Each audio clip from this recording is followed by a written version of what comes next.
Baik, Bismillahirrahmanirrahim. Assalamualaikum warahmatullahi wabarakatuh. Saya Muhammad Kadafi ingin mempresentasikan tentang perilaku menyimpang dan pengendalian sosial sebagai tugas 2 sosiologi, yaitu Bu Profesor Samsyah Badrudin.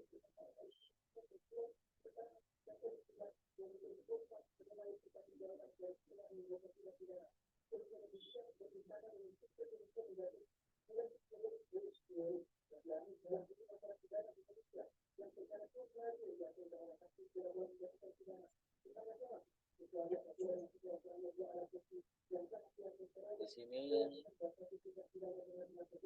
yaitu saya akan menjelaskan tentang perilaku menyimpang.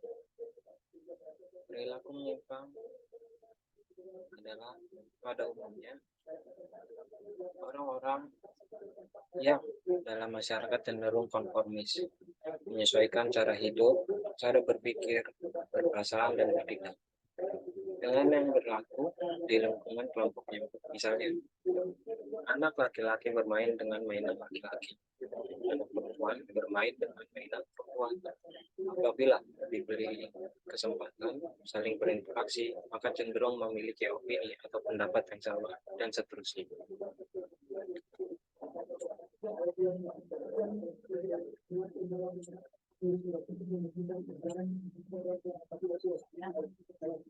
Mengapa orang-orang cenderung konformis terhadap norma-norma sosial? Di sini dijelaskan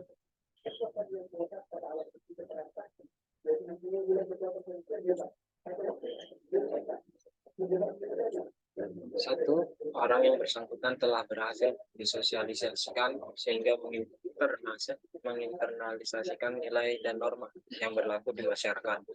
Dua, orang yang bersangkutan tidak dapat menemukan alternatif lain kecuali mengikuti pola yang sudah ada. Tiga, apabila tidak konformis dengan norma sosial, akan direaksi dengan pemberian sanksi oleh masyarakat.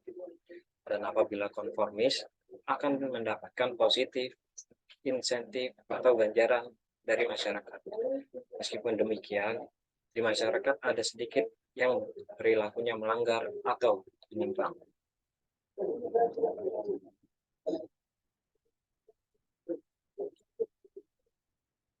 Selanjutnya, beberapa batasan tentang perilaku menyimpang. Perilaku menyimpang adalah perilaku yang oleh sejumlah orang dianggap sebagai hal yang tercela dan di luar batas toleransi, yaitu yang dikemukakan oleh Van der Zanden tahun 1979. Perilaku menyimpang adalah perilaku yang dinyatakan sebagai suatu pelanggaran terhadap norma kelompok atau masyarakat, yang dikemukakan oleh Horton dan Han tahun 1993. Selanjutnya, perbuatan disebut menyimpang apabila perbuatan itu dinyatakan menyimpang, sehingga penyimpangan bukanlah kualitas dari suatu tindakan melainkan konsekuensi atau akibat dari adanya peraturan dan diterapkannya sanksi oleh masyarakat, yang dikemukakan oleh Becker dalam Horton dan Han tahun 1993. Selanjutnya, dari 3 batasan di atas, tampak bahwa penyimpangan bukanlah sesuatu yang melekat pada suatu tindakan, tetapi diberi ciri penyimpangan melalui definisi sosial. Definisi sosial dapat diberikan oleh golongan atau kelas berkuasa atau oleh masyarakat pada umumnya. Maka, wanita berambut pendek atau laki-laki berambut panjang apakah merupakan suatu penyimpangan? Selanjutnya, bentuk-bentuk perilaku menyimpang secara umum. Macam-macam penyimpangan adalah sebagai berikut. Pertama, tindakan non-konform. Contoh, mengenakan sandal ke sekolah, membolos, dan seterusnya. Termasuk dalam kategori ini adalah perilaku-perilaku yang terlalu maju, terlalu rasional, terlalu baik, dan sebagainya, yang dalam tahap tertentu masih dalam taraf individual rasionalitis sebagaimana disebutkan di atas. Tindakan antisosial, contohnya menarik, dari pergaulan, keinginan bunuh diri, ngebudisme, alkoholisme, dan seterusnya. Tindakan kriminal, contohnya pencurian, perampokan, pembunuhan, korupsi, dan sebagainya.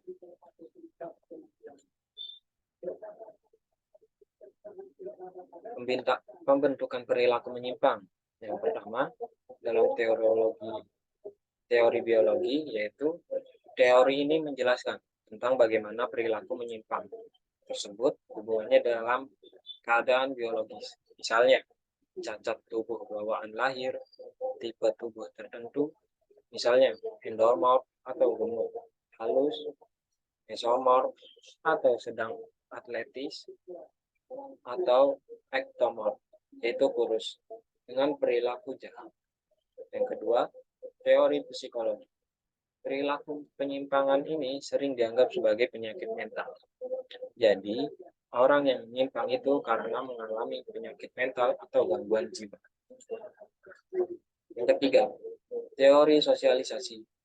Perilaku penyimpangan merupakan hasil dari proses sosialisasi.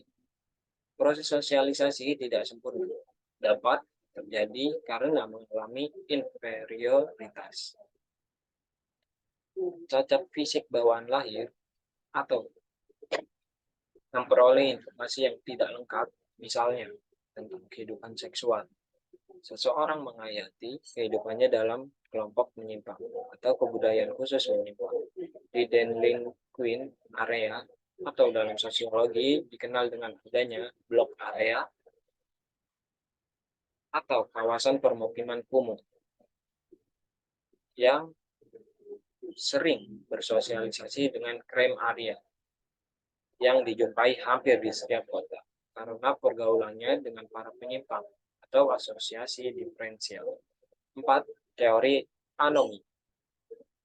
Perilaku penyimpangan ini muncul dalam masyarakat karena adanya anomi atau kesimpangsiuran norma atau keadaan tanpa norma yang pasti sebagai patokan berperilaku. Anomi menimbulkan perilaku menyimpang karena mengakibatkan keterpisahan emosional atau ketidakberdayaan, ketidakberartian, keterpencilan antara seseorang dengan masyarakat. Emil Durkheim dan Robert Camerton menguraikan bahwa anomi terjadi karena ketidakharmonisan antara tujuan budaya dengan cara-cara formal untuk mencapai tujuan.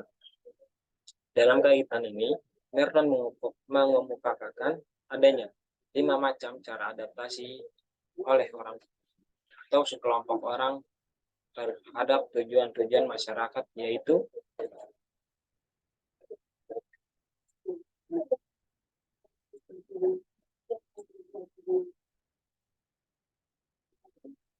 lima, teori reaksi masyarakat, teori labeling atau pemberian cap.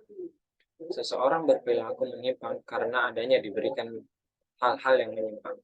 Pemberian cap ini mendorong individu melakukan serangkaian perbuatan yang merupakan self-fulfilling prophecy atau pembenaran peramalan diri bahwa ia adalah penyimpangan. 6. Teori konflik. Teori konflik meliputi 2 hal, yaitu konflik budaya dan konflik sosial. Konflik budaya terjadi pada masyarakat dengan ciri pluralitas atau kemajemukan. Di masyarakat tersebut terdapat 2 atau lebih kelompok dengan subkultur yang saling berbeda, sehingga suatu perilaku yang sesuai dengan subkultur tertentu dapat berarti penyimpangan terhadap subkultur yang lainnya.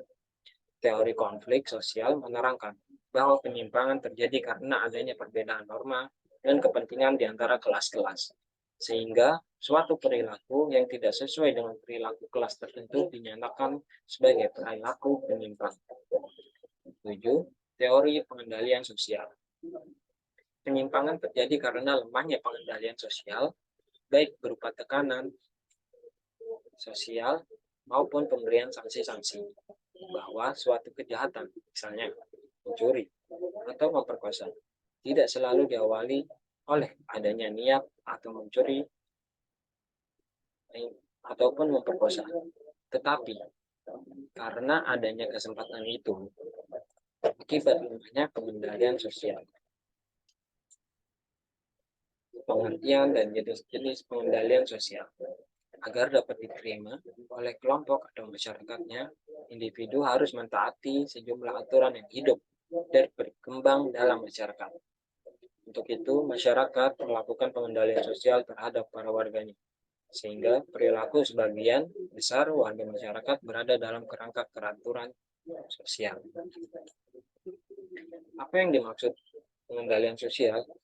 Berikut pengendalian sosial adalah berbagai cara yang digunakan oleh masyarakat untuk menertibkan anggota-anggotanya yang berkembang. Adalah yang mengemukakan yaitu Berger tahun 1978. Pengendalian sosial adalah segenap cara dan proses yang ditempuh oleh sekelompok orang atau masyarakat sehingga para anggotanya dapat bertindak sesuai dengan harapan kelompok atau masyarakat oleh Horton dan Hart tahun 1993. Menurut waktu pelaksanaannya, pengendalian sosial dapat dibedakan antara dua, yaitu pengendalian soal preventif, yakni yang dilakukan sebelum terjadinya penyimpangan. Kedua, pengendalian sosial kuratif, yang dilakukan setelah terjadinya penyimpangan, dimaksudkan untuk memulihkan keadaan. Mengapa masyarakat melakukan pengendalian sosial? Jadi masyarakat saya harus melakukan pengendalian sosial, yaitu pertama eksploitasi.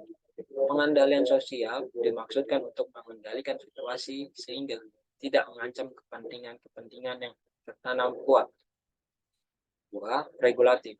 Pengendalian sosial yang dilakukan agar dicapai keteraturan sosial, sehingga warga masyarakat mudah menyesuaikan dirinya dengan tujuan-tujuan masyarakat, termasuk mudah dalam memenuhi kebutuhan-kebutuhan hidupnya.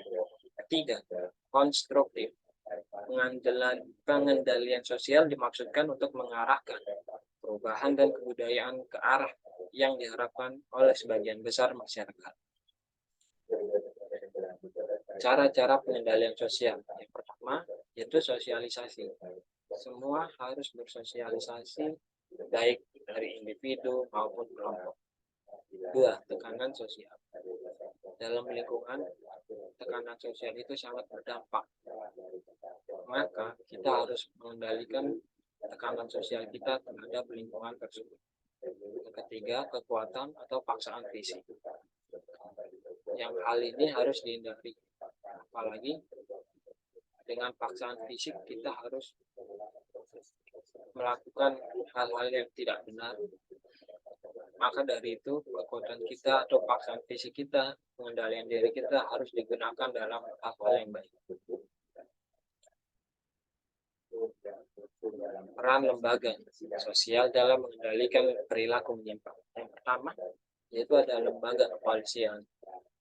Lembaga ini terutama menangani penyimpangan terhadap aturan-aturan atau hukum tertulis dengan cara menangkap, memeriksa, atau menyidik dan selanjutnya mengajukan perilaku penyimpangan ke pengadilan.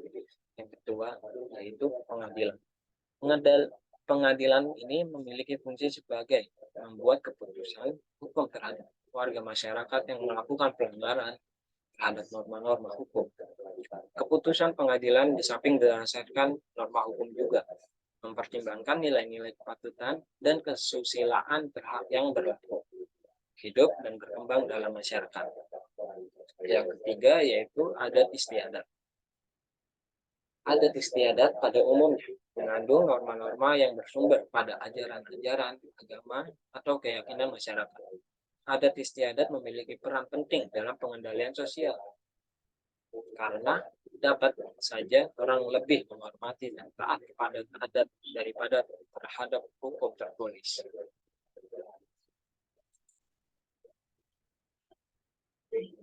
Selanjutnya, mungkin itu saja yang bisa saya sampaikan dalam materi ini. Terima kasih atas perhatiannya. Sekian. Assalamualaikum warahmatullahi wabarakatuh.